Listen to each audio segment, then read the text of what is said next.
What's going on, guys? This is Slime Boss here, and today I wanted to give you guys my formal review of the Super Mario Brothers movie. So I know I have my face on right now, but you guys should probably see some clips from trailers and stuff. But honestly, this movie was absolutely fantastic.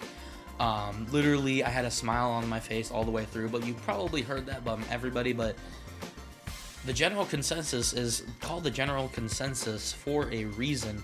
That is because the movie was absolutely great. If you're a Mario fan, it's a wild ride. Finally experiencing these characters on the big screen, and so much lore, so much love, so many Easter eggs all across the screen, and the music. Just every aspect of this film is absolutely fantastic if you're a Mario fan.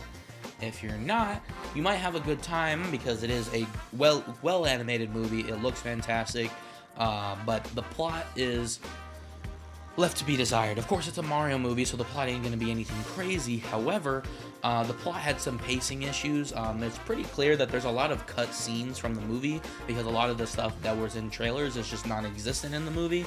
So I wonder if we're going to get some sort of Miyamoto or director's cut where it is more of the full-length movie, just because they had to fit that 90-minute family time limit. But hopefully we get it like a deluxe edition, or more stuff in the. Because there's lots of issues with that. On top of like Grant Kirkhope not being listed in the credits, which is very unfortunate. So there's a lot of things that they can tweak for the digital or DVD release. Hopefully a lot of those deleted scenes that were in the movie, and maybe there's even more that we just haven't seen, and probably those will fix the pacing issues, to be honest, because it's pretty clear where the pacing issues lie, and most of them have things that could be filled in. So like some of the tender moments could last a little longer. It's literally like ADHD, the movie. I can't describe it any other way. But anyways, I don't want to go too much into spoilers, but I just wanted to give you guys my brief thoughts because we are going to be doing a full-scale podcast about it coming soon. But I wanted to give an actual official review as soon as I possibly could, just to get this video out there and my initial thoughts. You'll also be able to see the short that I made, which is a part of our first ever Crazy Cat vlog, which will be going on this channel as well as my own personal channel. It's a very short one, just because I wanted to get our, just let you guys know that I was watching the movie and, our initial impressions as we just got out of the movie. So it's a very short vlog, but it's one of those like daily vlogs type of things. It wasn't meant to be a huge deal. But to get into like a little bit of plot, basically Mario lives in Brooklyn. Hello camera, hi. Mario lives in Brooklyn, and he is a struggling adult, and he started his own plumbing business because he just wanted to chase his dream. His parents don't believe in him, and countless times has he failed doing these plumbing jobs. He's made fun of by his old manager, all of these different things. He's just down in the dumps, but he wants to be a hero. So he goes down and he watches the news, and he realizes that the main pipeline of the city is flooding the streets, so he needs to save Brooklyn. So he goes down there and he fails again. But because of that, Mario and Luigi both find a mysterious pipe in the sewers that take them to the Mushroom Kingdom, where Mario meets Peach, and Luigi unfortunately gets captured by Bowser. Bowser, on the other hand, is he collected the Super Star. I want to make sure that's clear because they might actually bring Power Stars into the mix.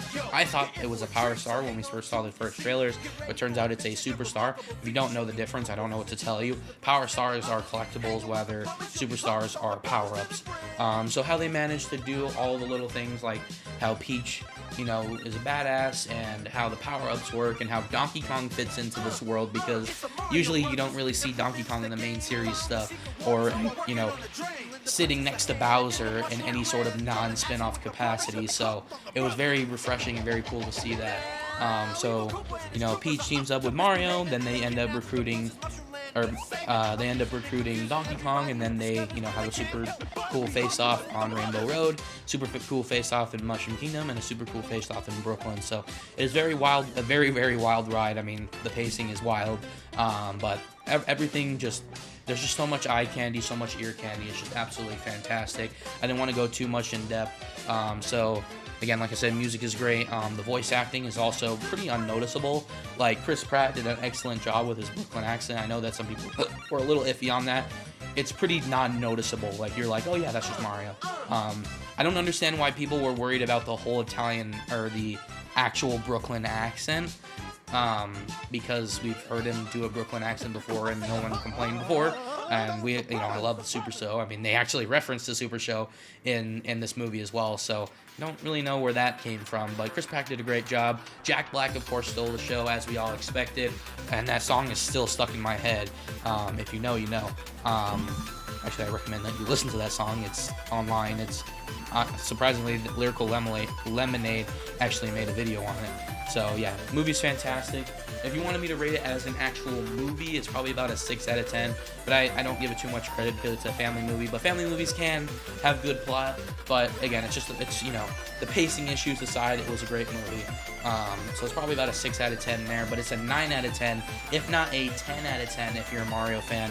And I know there's a little bit of bias here, but I'm gonna say it's a little bit better than the Sonic movie because the Mario movie is kind of based on some sort of reality in the Mario games, where the Sonic movie, they just go to the real world for some reason, and that's understandable because it was a live action film and they did what they could, but they just did everything that they possibly could here in the Mario movie. So overall, I'll probably give it about an 8 out of 10 is my final verdict. 9 out of 10 as a Mario movie, and a 6 out of 10 as a movie. So about an 8 out of 10 is a pretty good average, all things considered. But if you guys want to know more about my thoughts and more spoilery thoughts, I would recommend that you guys watch our Full Scale podcast, which is coming out fairly soon. It just, scheduling issues to get us to get together and record that actually. And we're actually going to have a special guest on that one. And we're having the whole crew as well. It's going to be a big event. I hope you guys are just as excited as I am to record that and to see it. So, yeah, thank you guys so much for watching my little review, and I will see you guys when we do the Full Scale podcast. Bye.